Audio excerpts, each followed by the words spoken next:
Hello, Icicles. We are going to run through our defensive plan. Our defense is a 6-6. That means we have six hitters and six setters. 6 back. That means the person in 6 is back, not front. The person who's in 2 is going to set. So right here you see an S on this. That's the person who's responsible for setting. They don't set from 2. They set from 2.5, but the person in 2 does it. And we're going to play with a single blocker. That's our defensive plan. All right, so the first thing we need to be aware of is phase 1. When the ball has gone over to the other side, we need to know what our base positions are. And it's really straightforward. And this is the ball. As soon as it leaves our side, we get into base positions. All right? And this is before any first contact happens by the player.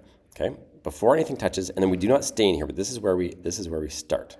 Okay? Once the opponent has made an attack, this is not where we should be. But to start, this is where we go. So we form a little shallow cup here in the back with these 3 players, and the other 3 players, they're all at the front, up at the net. Really straightforward. Okay, so that's our base position. Before the other team has even touched the net, we've sent the ball over. This is where we go right away. All right?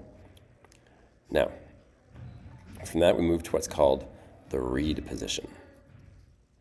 The read position means we're watching what is happening on the other side of the court. Right? And by the time the second touch happens, we should be able to read what the scenario is going to be and what we should expect. So in this scenario, we're reading, there's a set that's going to be to the right side. Now, how early could you read this? Let's say you might even be able to read this right on the first pass, right? If it's the first pass and it's going straight to the setter and they've only got 2 hitters over here, then you know the set's going to go to middle or it's going to go to the right side, right? Or if they're setting from 3 and it goes to middle and the setter's facing in this direction, you know it's going to go to right side. So it could be as early as the first hit that you know what's going to happen. So then you have to prep. Or it might be when the ball leaves the setter's hands, that's when you see which direction it's going. So you're trying to predict as early as possible what's happening, and then we take our action. So once we know it's going to right side, this is our right side, not the opponent's right side. It's going to where the setter is at this point in the game, and they're going to be the one who's responsible for blocking. All right? If you're tall enough and want to block, you are now the blocker. The other 2, who are in middle and left side, they are going to back up to the line, and they do it by backing up. They do a back step, sort of jump, and land on your 2 feet. It's not an open cross close movement. It's a back step jump. That's because you need to be able to still see what's happening on the other side of the court.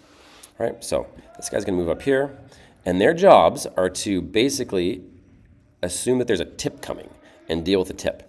This guy's going to handle any tips that come like right beside the setter, all these shallow stuff, and this girl's going to handle any tips that go way across the net. All right, so the ball's going to right side. Next person is the person in 1. What they have a decision to make. Their job is to go forward or back, all right? Because now they're line. They are now the line defender. The line defender is not going to be going side to side. The line defender is going forward or back. So the line defender says, does this look like it's going to be a tip, or does this look like it's going to be an attack? So if they think it's going to be a tip, they come up here, okay, and they might be able to grab everything up here to tip, okay? And if they think it's going to be an attack, they're going to take it a little step back, all right? And that's their job. Next, we have the person in 5. They don't really have any decision to make at this point. They're going to assume this is going to be a cross hit. The hit's going to come bloop, like this, right across the diagonal on the net. And so they're responsible for picking up anything that comes past the attack line into the shallow portion of this. So they're basically going to take everything in here.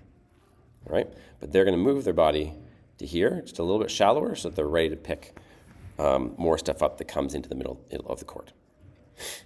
And then the job of the person in 6, their job is to read, is it going to be a line hit or is it going to be a cross hit? Right? So if they think it's going to be a line hit, they head over here.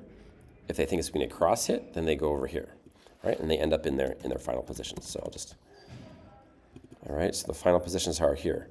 Okay, so this is where we ended up. I saw 3 and 4 came back. 5 took a step forward. 6 is assuming it's going to be a cross hit.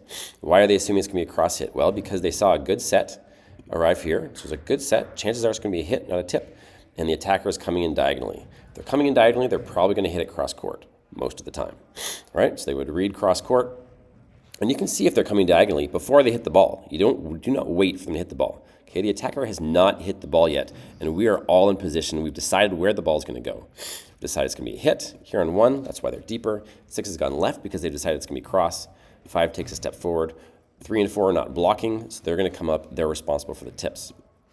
And that's their react position. And then what these remaining arrows here mean is sort of where you're going to go once you see the ball get hit to where you're responsible to go. So 4 is going to go all around in here. Right. 3 is going to grab all the stuff right behind the setter and right up to the net here. 1's going to grab all the stuff that's deep. If they see a tip at the last second, they're still going to run forward and try and grab something if it's over the head of 3. Right? 6 is responsible for everything from the left side to the right side of the court. All right? They're assuming they're not going to need to go here because 1's going to be looking after it. Probably they'll be able to overhand it. Right? But certainly anything that goes deep, they're responsible for. And 5 is responsible for all the stuff in here, especially any of the stuff that lands in the middle behind the attack line. So that's going to be our most common scenario, that the attack comes from the right side and we move into all these positions to defend. Let's look at another scenario. All right, now we're going to look at a set to the left side. And it's all going to be almost the same stuff happening. Now the blocker is going to be 4. The setter is not going to be blocker. All right, so 3 is going to come back to defend. Setter is going to come back here to grab tips as well. Tips. 1's going to step in towards the ball so they can easier grab the stuff that dumps into the middle of the court. 5 is going to read tip or read attack. So we move up or back like this. And then 6 is responsible for reading, is it going to be a left attack or a right attack? And they're going to move to the appropriate side of the court. So in this case, here's the scenario we're looking at. We're going to read it's a line tip. And when can we read this a line tip? Do we read it after the tip happens? No. We read it before the attack happens. How do we know it might be a tip? Well, if the ball is tight to the net, it's probably going to be a tip. All right? The attacker has started their attack. It's a tight attack to the net. We call tip. We get in position. We're ready to go. We have lots of time to get to our positions. Maybe if it's a really far set or a short set, so the attacker has to run past their 3 steps, that's 3-step approach, and reach and do a sort of an out-of-position attack, they're probably going to do a tip. And so that's what we're reading in this particular case. Or if they jump up and they do a regular attack, but they're like jumping up with their hands in front of them instead of doing a full open approach, also chances are they're going to do tips. They jump like this, hands in front of them, that's going to be a tip. So you're looking to read that before they touch the ball. You should know it's going to be a tip before they touch the ball, which allows you to make the decision. So before it touches the ball, 5 says, I see a tip. And because they're coming, in this case, we're going to say, hey, the person's coming straight onto the ball, so it's probably going to be a line tip. So this person 5, they moved up instead of back like we did in the last case. Person 3 and the setter, they basically do the same thing because they're always assuming there's going to be a tip. Right? If there's a hit, they can't do anything. So they just assume there's going to be a tip, and they get in position to do a tip. Person 1 as well, when you're across, you're assuming it's going to be a hit, and you take a step from here to here, and you're responsible for this whole zone in here, right? And then in 6, we assumed it was going to be, we saw them coming straight, so we assumed they're going to hit to the left side in this case. So 6 moved to the left, right? And that's attacking with a tip from the left side. All right, let's take a look at another scenario. Let's look at a set to middle. So this is a bit different. The others was like a mirror of each other. This one's a bit different. So now it's going to be person in 3 who blocks. The middle is going to block. So now what's going to happen is the setter and the person 4, person in 2 and 4, they're going to back up and do a little pinch behind the blocker. All right? They're basically going to be kind of equidistant so that they can cover the whole range of places that a tip can happen. 5 and 1, they're responsible for reading, is it going to be a hit or is it going to be a tip? If it's a tip, they're going to move forward a bit. If they think it's going to be attack, they're going to move into the middle a little bit and just do a horizontal movement. Same over here. If they read a tip, they're going to step up. If they think it's going to be an attack, they're going to move into the middle a little bit. And the person 6 is also doing the same thing. They're just reading if it's going to be left or right. And before the attack happens, they're going to move to that position and get ready to receive the ball. Okay? Remember, this is before they've touched the ball. We are reading, we are looking into the future. We are seeing the future for what the person is going to do. Sometimes we're going to call it wrong, but it's very important to predict and get good at predicting. So here's where we ended up. Setter and 4, they move back. We assumed it's going to be, we saw straight on, so it's an attack. So we're going to have, these 2 actually should be moved in a little bit. All right, so just one little step in. And 6 is behind them. Basically, 5 is responsible for this whole half the court. 1 is responsible for this whole half the court. And then 6 is responsible for everything in the back. Why is 6 responsible for so much? Because the ball has to go farther. They got more time to run and get to where they need to go. 6 may also grab the sort of there's a little carrot zone right in front of them here where they can grab the ball. All right. So 4 is grabbing all the tips around here. Setter's grabbing all the tips over here. 5 is grabbing this whole section of the court. 1 is grabbing this whole half over here. And 6 is going all the way around here. All right, so that's attacks from straight on from middle. If the attack was coming in from the side, we would adjust this a bit, right? You'd read it like that, and then what would happen is, everyone would sort of step left a bit. 6 would step left, predict it. These 2 would shift left a little bit. Setter would come in closer because you're going to adjust. Okay, one more scenario. Hang in with me. The last scenario is the free ball or a down ball. All right, so it's coming from somewhere in the back court, or it's they're diving for the ball and just sending it up in the air. What we're going to do is we're going to get ready for the attack right away. So 3 and 4, they're going to come back to the attack line right here, and 1, 6, and 5 are going to step in closer. You're going to do almost a line. You're going to look like this, all right?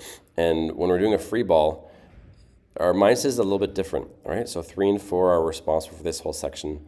4 is responsible for this whole section here. It's not just tips, it's anything. And 1, 6, and 5, 6 is actually, in free ball scenario, more able to move forward and grab the ball.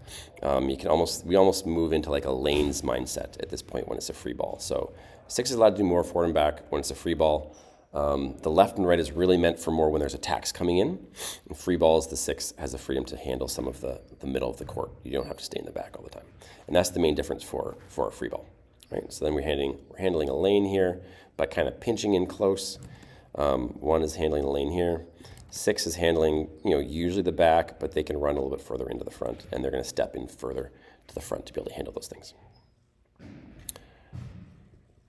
So just to sum up, this is our 6, 6, 6 back, set from 2, single blocker. We've got a base position where you begin. This base position is where you start as soon as the ball goes over the net, but this is not where we should be when the attack comes over. All right? Then you've got your read position. Read position is probably by the time the ball has left the setter's hand, you should be in a new position, away from your base position. You're going to look at the attacker's approach and angle, if they're going cross or if they're going line. Is the sight perhaps tight, setter short or long? Then you're going to expect a tip. If it's a good set, expect a hit, and then try and calculate which direction it's going to go.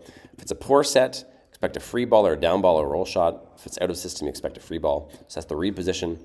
We get into, we're going to travel to wherever is appropriate for us in that position. And finally, we've got the react position. Once you're in place and the ball has been hit, you've got 0 to 3 steps that you can take to get to where you need to be somewhere else in the court to retrieve the ball. And that is the basics of our system. So please study this carefully, watch this video, and let me know if you have any questions. Good luck, Icicles.